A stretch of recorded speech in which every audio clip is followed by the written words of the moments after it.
하나님 아버지, 저희들이 정말 헛된 마음 이 시간에 다 주님 앞에 내려놓고 마음의 새로움을 받아 주님만을 섬기기로 결단합니다. 오늘도 우리를 이렇게 예배의 자리로 인도해 주신 하나님의 은혜를 감사드립니다. 하나님이 이끌어 주시지 않았으면 우리가 이 자리에 서 있지 못함을 압니다. 우리의 연약함을 인정합니다. 오늘도 우리가 살아 숨쉬고 기도하는 모든 것이 하나님의 은혜입니다. 우리는 주님이 구해 주시지 않으시면 세상의 끌림을 받고 파멸로 갈 운명이었으나 주님께서 그 긍휼하신 뜻대로 우리를 위해 죽으시고 우리에게 영생을 주신 것을 믿습니다. 주님 십자가에서 흘리신 주의 보혈을 감사드리고 우리를 구원하시려고 모진 고난을 끝까지 견뎌내신 주님의 사랑을 감사드립니다. 모든 이 놀라운 일을 시작하신 하나님께서 또한 하나님의 선하신 뜻대로 아름답게 마치실 줄을 저들 믿습니다. 오늘도 우리를 사랑하여 주신 귀한 말씀을 감사드립니다. 말씀이 우리 발의 등불이 되게 하시고 우리 심령을 울리는 감동이 있기를 원합니다. 정말 배가 고플 때 먹는 밥처럼 목마를 때 마시는 물처럼 우리가 하나님 말씀을 섭취할 수 있도록 도와주세요. 주님, 여행 중인 교우들이 있습니다. 휴가 중인 교우들 주님의 은혜 가운데 복된 주일을 보낼 수 있도록 함께해 주시기를 원합니다. 성찬과 모든 예배 순서를 주님께 의지합니다. 감사드리고 예수 이름으로 기도드립니다. 아멘. 할렐루야. 같이 하나님 말씀 봉독하겠습니다. 욥기입니다. 욥기 38장 1절부터 3절까지 말씀을 같이 읽겠습니다. 그때에 여호와께서 폭풍우 가운데에서 욥에게 말씀하여 이르시되 무지한 말로 생각을 어둡게 하는 자가 누구냐? 너는 대장부처럼 허리를 묶고 내가 네게 묻는 것을 대답할지니라. 아멘. 잠언 20장 29절 말씀을 보시면은 젊은이의 자랑은 힘이요. 그리고 노인의 영광은 백발이다 라는 말씀이 있습니다. 젊어서는 자신의 힘과 패기로 뭔가를 도전하고 실패하기도 하지만은 그래도 괜찮은 거예요. 그런데 반면에 늙어서 노인이 되면은 좀 성숙한 인격과 또 적을 만들지 않는 그런 인간관계, 그리고 세상을 통찰하는 안목과 지혜가 있어야 할 줄로 믿습니다. 문제는 사람이 보니까 나이를 먹는다고 철이 절로 드는 것은 아니더라고요. 우리가 저나 여러분들은 너나 할 것 없이 이렇게 다 늙어가는데 내가 지금 나이값을 하고 있는지 걱정스러울 때가 있습니다. 젊은이들에게 정말 꼰대 취급을 당하지 않으려면은 우리가 부지런히 책을 읽고 또 인문학도 공부하고 생각을 이렇게 넓혀가야 할 겁니다. 그러지 않으면은 정말 친자식 선조들에게도 나중에 정말 앞뒤가 꽉 막힌 노인이라는 그런 소리를 듣기가 십상인 거예요. 요즘 새로 쓰이는 말 중에 빡친다는 말이 있더라고요. 얼핏 그냥 비속어로 들리는데 유튜브나 드라마에서 꽤 자주 듣게 되는 말입니다. 물론 성경에 그런 말은 없지만은 지금까지 옆에서 욥과 그 세 친구들의 변론을 듣고 있다가 정말 속에 열불이 나서 정말 빡쳐 그러고 끼어든 젊은이가 하나 있었습니다. 그는 내가 속이 터져서 정말 더 이상 못 듣고 있겠다. 그리고 또 이런 말도 해요. 마치 새 부대 포도주 가죽 부대가 터지는 것 같은 느낌이다. 라고 자기 심정을 토로합니다. 그 이름은 람 족속 부스 사람 바라겔의 아들 엘리후라는 사람이었습니다. 성경에서 이렇게 족보를 언급할 때에는 그 인물이 좀 유력한 집안의 사람이었다는 것을 보여주려는 거죠. 예. 그는 욥이나 그 친구들보다는 나이는 어리지만은 남다른 지혜와 통찰력을 지닌 엘리트였습니다. 엘리후는 엘리트예요. 예. 엘리후는 그 욥과 그의 세 친구들 모두에게 실망하고 화를 냈습니다. 이유는 욥은 하나님 앞에서 자신이 의롭다고 주장했기 때문이고, 그 다음에 그 친구들은 또 어떠냐? 욥에게 제대로 대답하지도 못하면서 이렇게 말만 많다는 거예요. 그래서 그를 그러면서도 그를 정죄했다는 거였습니다. 그래서 이 대화에 끼어든 엘리후는 32장부터 37장까지 무려 6개 장에 걸쳐서 4편의 설교를 하면서 욥과 그의 친구들을 아예 싸잡아서 비판합니다. 그 엘리후 주장이 앞서 그 다른 세 친구들과 조금 다른 점이 있었는데, 첫 번째로는 욥의 그 세 친구들은 지금까지도 인과 응보의 논리로 욥의 고난을 해석하고 정죄했지만은 엘리후는 조금 달랐어요. 엘리후는 그것이 하나님께서 욥을 연단하려는 그런 목적이다라고 좀 새로운 차원에서 해석을 해주었습니다. 그리고 두 번째로 엘리후는 사람의 귀에 듣기 좋은 말을 하지 않고 하나님 앞에 바른 진리만을 말하겠다는 자세가 있었어요.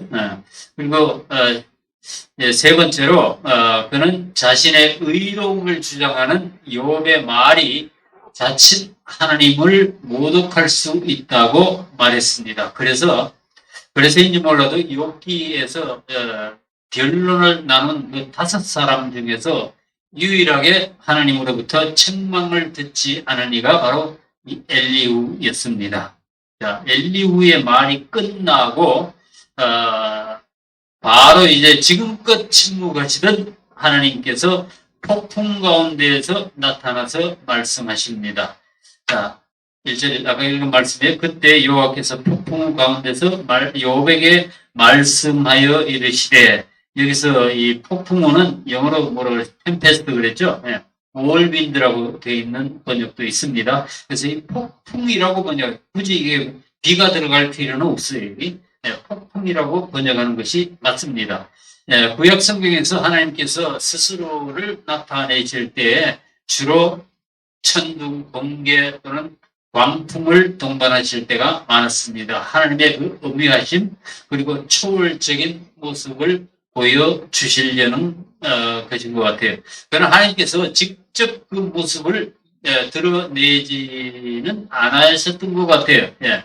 욥이 그러니까 여기서 하나님을 대면하여 보았다는 뜻은 아니고, 거센 그 바람 소리 가운데 하나님의 음성이 분명하게 들렸을 것이라고 짐작할 수 있습니다. 그런데 하나님께서는 금방 말을 마친 그 엘리후에게는 말씀하시지 않고 욥에게로 향하여 말씀을 하십니다. 여기 보면은 욥에게 말씀하여 이르시되 했는데 원어로는 The Lord answered Job out of the tempest. 그러니까 욥에게 대답하여 이르시되라고 읽으면 맞습니다. 욥의 기도에 대한 하나님의 대답인데 이게 대답이에요. 근데 하나님께서는 전혀 대답 같지 않은 대답을 하십니다. 그래서 오늘 욥기 마지막 부분인데 저 욥기의 그 정말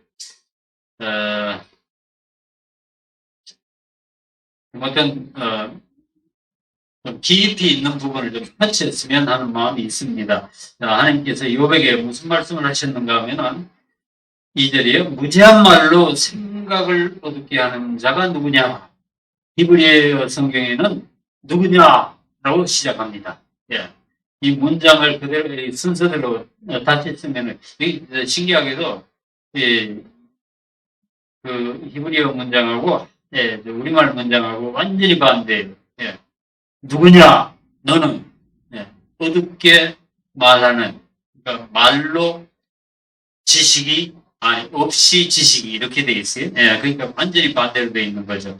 하나님께서 욥에게 이렇게 물으시는 장면인데, 하나님이 욥에게 무슨 대답을 요구하시는 게 아닙니다. 하나님께서 몰라서 욥에게 물으시는 것도 아니고, 자명한 답을 단어법적으로 이렇게 지적하고 계시는 거예요. 너는 무지한 말로 생각을 어둡게 하는 자로구나. 이런 뜻으로 말씀을 하신 거예요. 예. 그 40장 2절 보면 하나님께서 욥에게 너는 트집 잡는 자다. 하나님을 탓하는 자다라고 말씀을 하셨지만은 사실 지금까지 우리가 본 바와 같이 욥과 그 세 친구들은 하나같이 던진 질문이 뭐였어요? 왜? Why? How? 이런 거였죠. 세상에 어찌 이런 일이, 옛날에 TV 프로그램도 그런 게 하나 있었다고 그러는데, 어떻게 이 욥과 같은 하나님께서 인정하시는 의인에게 그런 끔찍한 재앙이 닥쳤는가? 욥이 당한 그 고통의 이유가 무엇입니까? 라고 질문하고 있는데, 드디어 하나님께서 나타나서 대답을 하신 거예요. 그것도 하늘을 뒤흔드는 폭풍 가운데서 말씀을 하십니다. 그런데 이 하나님의 대답은 욥이나 그 친구들이 기대하고 있던 대답과는 전혀 거리가 멀었습니다. 욥은 여전히 엄청난 고통 가운데 앉아 있는데 하나님께서는 그의 받고 있는 고통에는 별로 관심을 보여주시지 않습니다. 예, 우리가 아는 이해하는 하나님이시라면은 욥아, 내가 너의 고통을 다 안다. 네가 이유가 있어서 받는 고난이니까 조금만 참고 승리해라. 내가 너와 함께 할 것이다. 뭐 이래야 되는 거 아니에요? 예. 하나님께 그렇게 하실 줄 알았는데 하나님께서는 욥이 받는 그 고난에는 이런 언급이 없으십니다. 대신에 하나님께서는 이어서 38장부터 41장까지 무려 70가지 이상의 질문을 완전히 숨 돌릴 틈도 주지 않으시고 속사포같이 퍼부으십니다. 근데 하나님의 질문을 들어보면 거의 이거는 추궁에 가까워요. 하나님께서 말씀하신 논조가 두 가지로 이렇게 나눠지는데 너 이거 아느냐 하고 너 이런 거 할 수 있느냐 그 두 가지로 물어보신 거예요. 하나님께서는 땅과 하늘과 바다와 동물이 세계의 모든 그 경이로움과 놀라운 그 자연 현상에 대해서 말씀을 하십니다. 이거는 욥이 하나님께로부터 기대하고 있던 대답은 아니었죠. 욥과 친구들이 질문한 것에는 하나도 대답하지 않으시고 거꾸로 질문을 던지시는데 근데도 그게 나중에 보면은 대답이 돼요. 신기한 게 이게 하나님만이 하실 수 있는 놀라우신 대답이에요. 먼저 4절 보시면은 하나님께서는 창조의 섭리에 관한 질문을 하십니다. 내가 땅에 기초를 놓을 때에 네가 어디 있었느냐? 네가 깨달아 알았거든 말할지니라. 하나님께서는 욥에게 그 창세기 1장 1절로 돌아가서 다시 리뷰를 하시는 거예요. 내가 땅에 기초를 놓을 때 이 말은 즉 태초에 하나님께서 천지를 창조하실 때에 너는 어디에 있었느냐? 욥이 이걸 어떻게 알겠어요? 하나님이 우주를 만드실 때 태초에 어떻게 하셨는지 그때는 태어나지도 않았던 욥이 어떻게 알고 이걸 대답을 할 수 있겠어요? 하나님께서 이런 질문을 던지시면서 욥이 대답할 시간도 주시지 않고 또 대답을 기다리시지도 않고 또 욥이 대답할 수 있으리라 기대하시지도 않았던 것 같아요. 하나님이 던지신 질문들은 욥이 도무지 알지도 못하거니와 그가 한 번도 생각해보지 않았던 그런 것들이었습니다. 예를 들면 몇 가지만 예를 들면은 바다가 터져나올 때 그걸 막아서 가둔 자가 누구냐?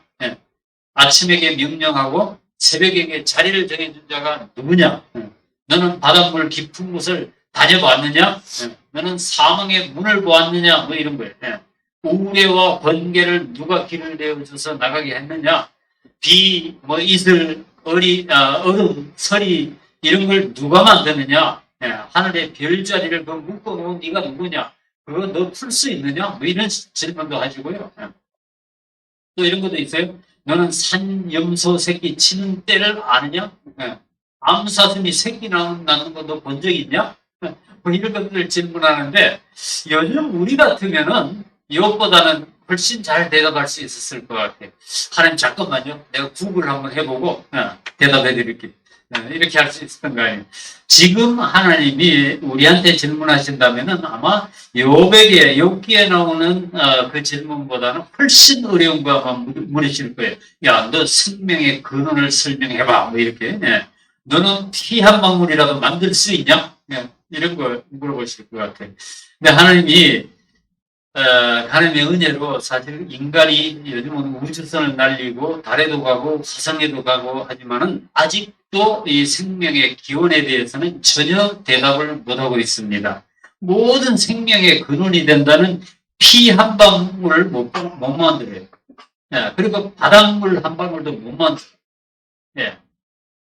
그런데 하나님께서는 욥기 쭉 읽어보시면 조금 하나님이 이것도 모르셨나 이런 것도 여러분들이 느낄 거예요. 근데 하나님께서는 그 사람들이 살았던 그 시대의 의식이나 그 지식 수준에 맞추어서 질문을 하십니다. 욥이 살던 고대에는 땅이 이렇게 평평하고 그 다음에 끝이 있고 그 다음에 하늘은 이렇게 반원으로 공처럼 이렇게 둥글다고 있으니까 하나님이 그들이 이해할 수 있는 그런 질문을 하십니다. 거기 보면 땅의 주추는 무엇 위에 세웠고 그 모퉁이돌을 누가 놓았느냐. 그 사람들이 그렇게 믿었었거든요. 그러니까 오늘날 과학은 사실 엄청나게 진보했고 사람들의 지식도 그때와는 비교할 수 없이 늘었습니다. 사람들이 이동하는 속도도 엄청난 발전을 이루었죠. 그때는 가장 빠른 교통수단이 아마 말을 타고 달리는 것 정도였을 건데 지금은 비행기나 우주선이 총을 봐도 더 빠르게 날아가는 시대가 되었습니다. 그렇다고 해서 인간이 하나님께서 창조하신 그 창조 신비나 그분의 섭리를 알아냈을까? 아닙니다. 아니에요. 우주의 신비만 해도 그래요. 제가 몇 번 말씀드렸지만 지금까지 과학자들이 발견한 것은 지극히 일부분이에요. 지극히 일부분이에요. 그러면서 그들은 그 관찰 가능한 것을 조금 분석하고 유추하고 짐작하고 가설로 어떤 모델을 설정하고 해서 아마 이럴 것이다 라고 하는 것이지 실제로 아는 것은 거의 없습니다. 거의 없어요. 바닷물을 한 숟가락 떠서는 야 이게 태평양이 이런 거야 라고 설명하는 대서양이 아마 이럴 거야 이러고 설명하는 것과 똑같아요. 우리는 아직 하나님에 대해서 그리고 그분이 창조하신 세계에 대해서 뭘 안다고 말할 수는 없습니다. 지난번에 제가 한번 이 지구상의 모든 모래알들의 숫자와 우주의 별들의 숫자를 비교해 드린 적이 있어요. 그걸 제가 업데이트를 좀 해드려야 되는데 조금 달라졌어요. 지구상의 모래알갱이가 얼마나 무수하게 많아요. 아무데나 가서 한 콩만 집어들어도 이게 한 200만 개면 되거든요. 모래알이. 근데 현재까지 알려진 우주의 별들의 숫자는요.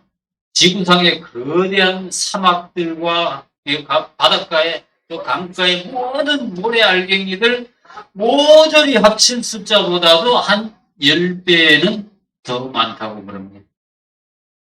10배. 지난번에 비슷하다고 그랬는데 지금은 10배. 그러면 자 지금까지 인간이 연구하고 알아내고 개척해낸 것은 얼마나 될까?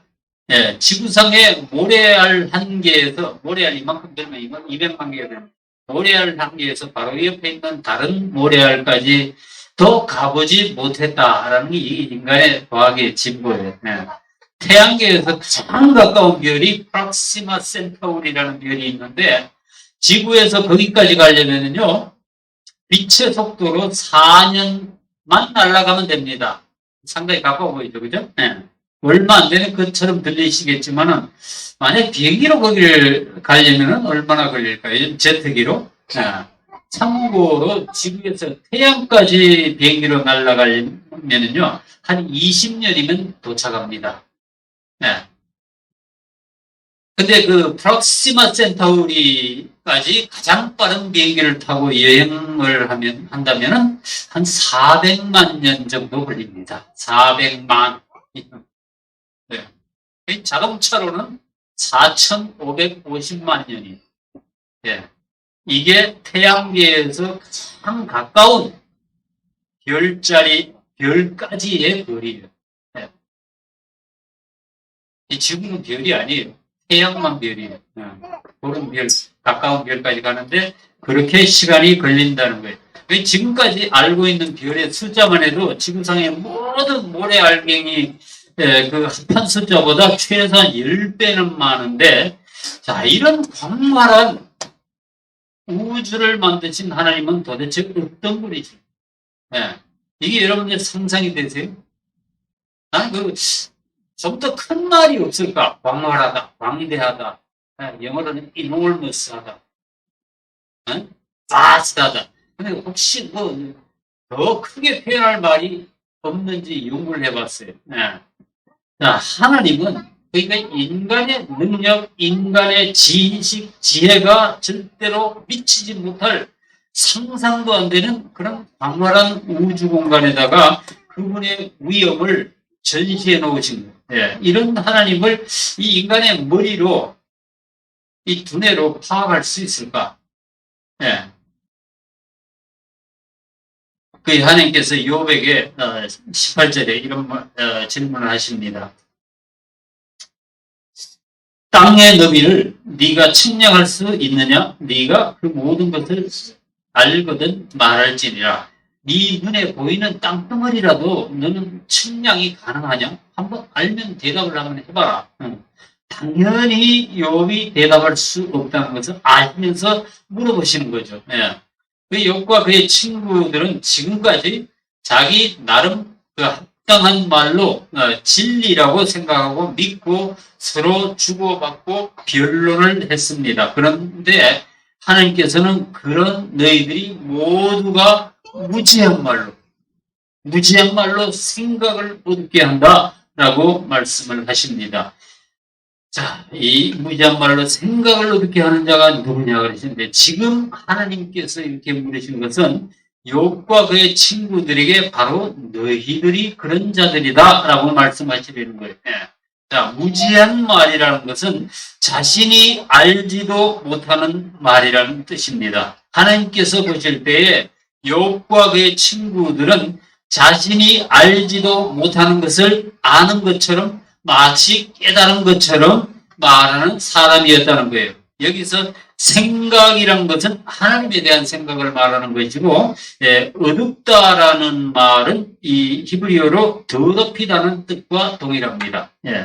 그러니까 자신도 알지 못하는 말을 떠버리는 것은 우리의 하나님에 대한 생각을 오염시키는 것과 같다. 이런 말이에요. 즉 하나님에 대한 우리의 생각이 혼잡해지고 더럽혀질 수 있다는 말씀입니다.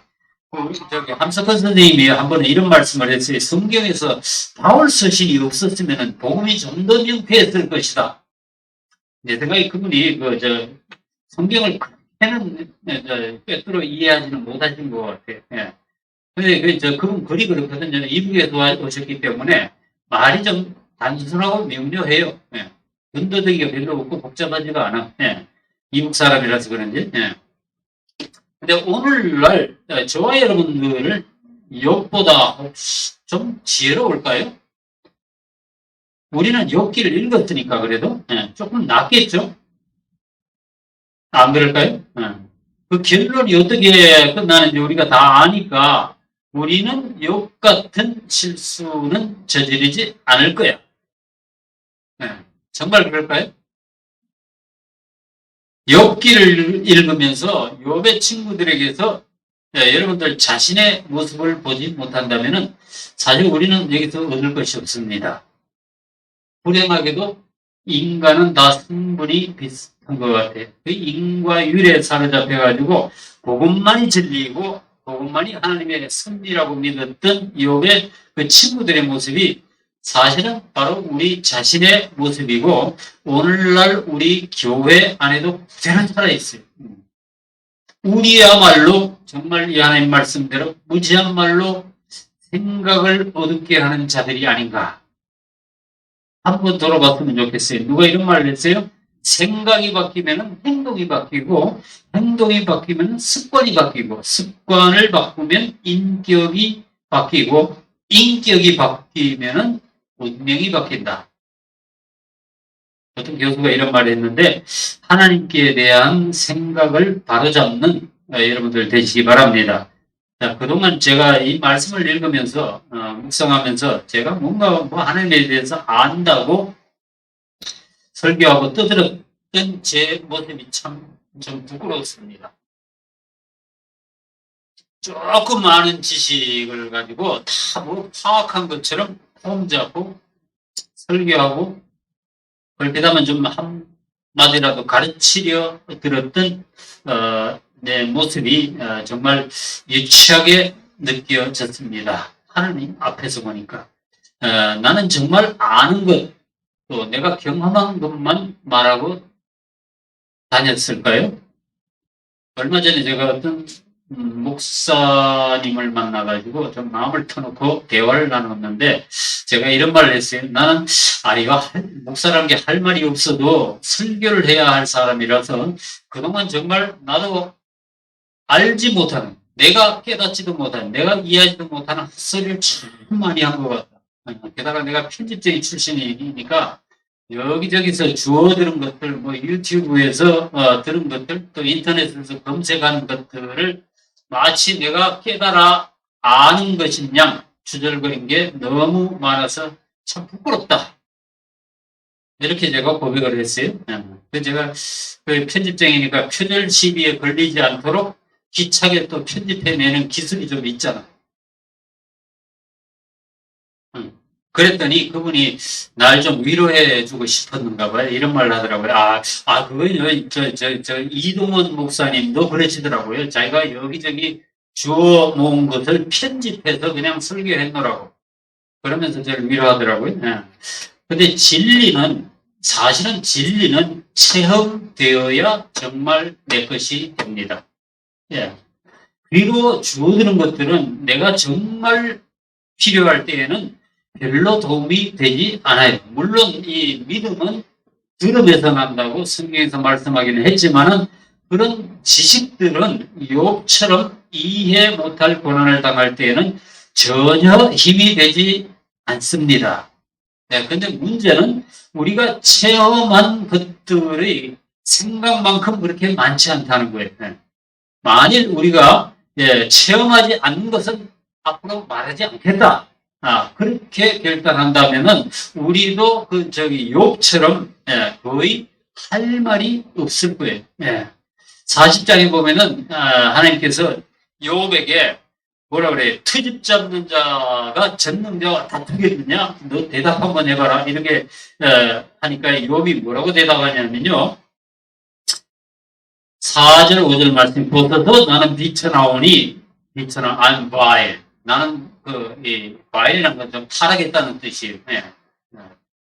나는 비쳐나오니 무엇이라 주께 대답하리까 손으로 내 입을 가릴 뿐이로소이다. 내가 한 번 말하여 싸운즉 내가 말은 한 번 말은 했는데요.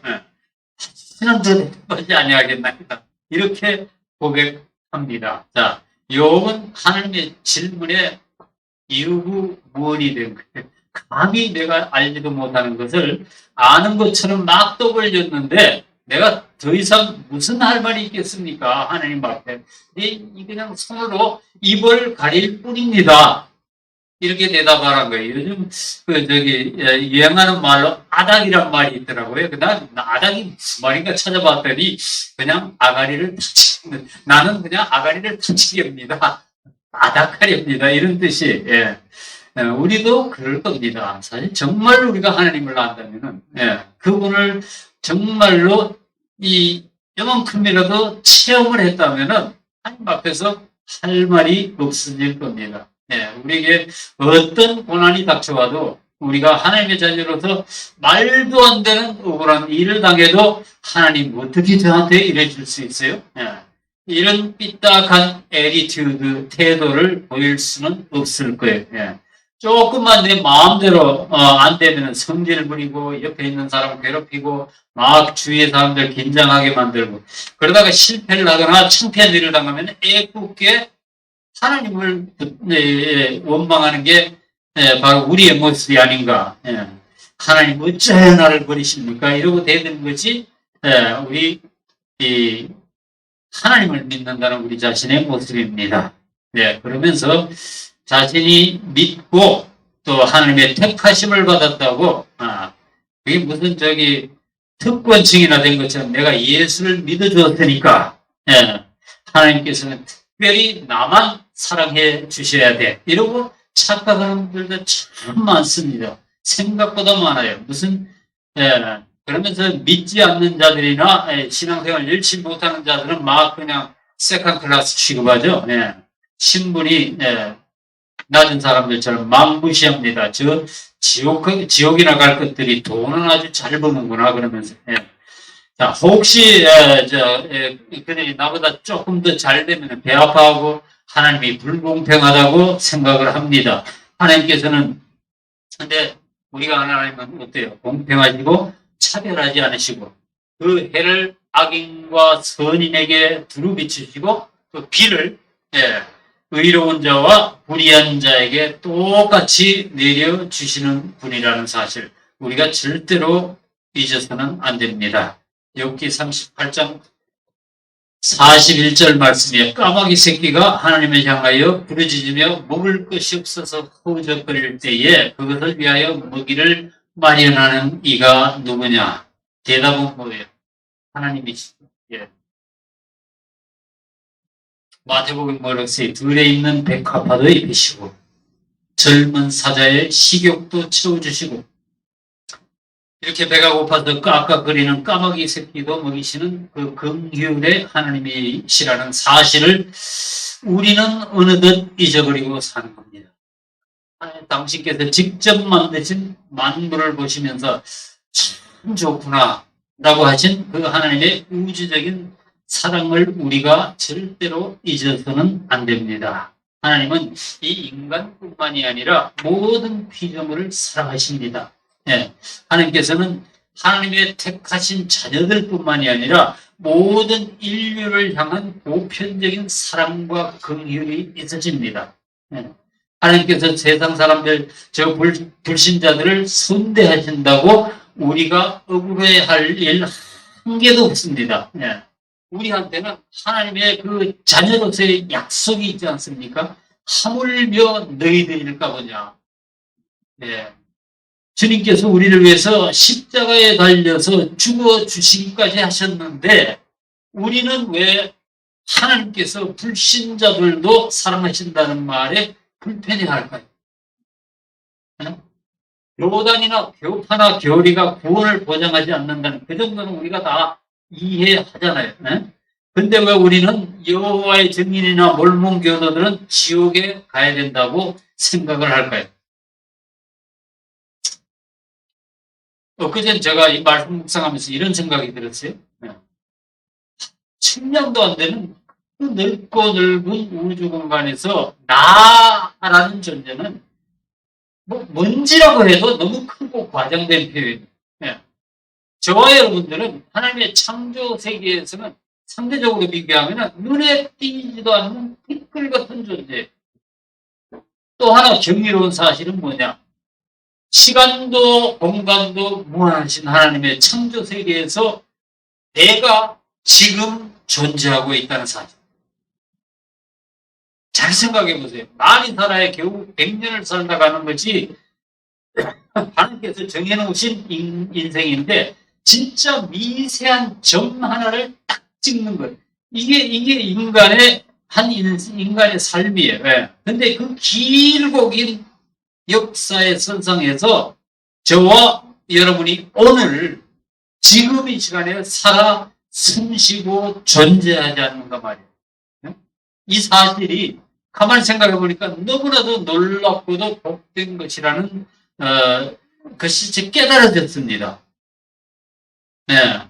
자, 어마무시한 그 하나님의 크심과 그분 안에 살아있는 이 나의 그 작은 존재감.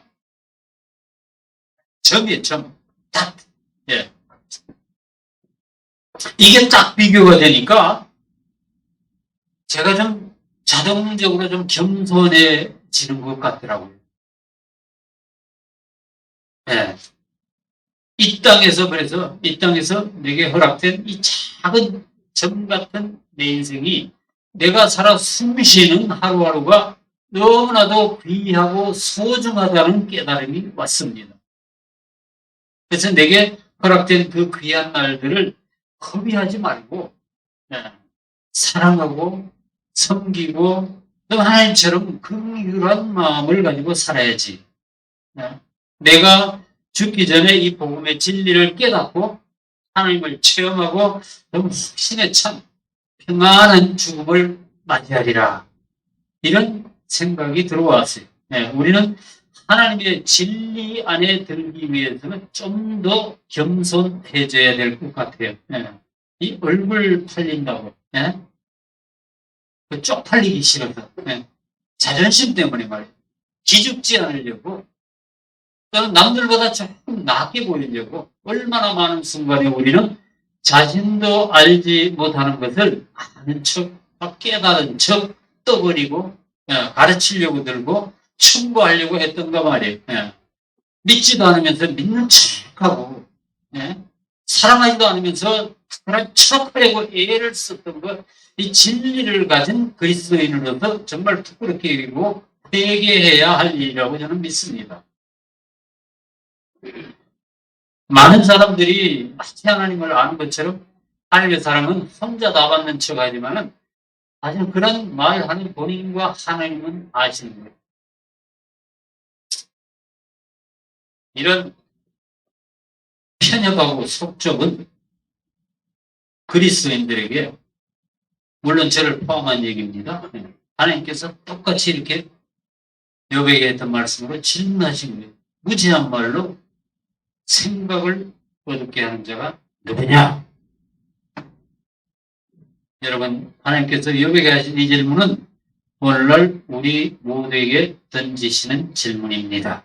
하나님께서는 욥에게 그 하나님의 창조 주권과 우주를 섭리하시는 절대 주권 앞에서 네가 얼마나 미약하고 나약한 존재인가를 깨닫게 해 주십니다. 하나님의 창조 질서를 좀 이해하고 인정하는 여러분들 되시기 바랍니다.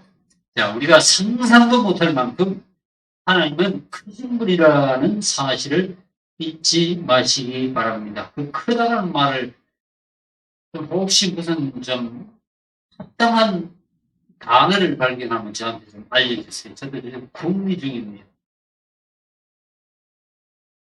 하나님께서는 욥이 고통으로 기도할 때 그 고통의 원인이나 이유를 설명해 주시지는 않으시고 대신에 당신이 얼마나 크신 하나님이신지 그 앞에서는 인간이 얼마나 나약하고 미약한 존재인지를 보여주시면서 욥이 고난 가운데서도 주님을 절대적으로 의존할 수밖에 없다는 그 당위성을 가르쳐 주신 겁니다. 그렇게 해서 이 욥은 하나님 앞에서 자신의 지식을 자랑한 것이 얼마나 부질없는 것인가를 깨닫는 거예요.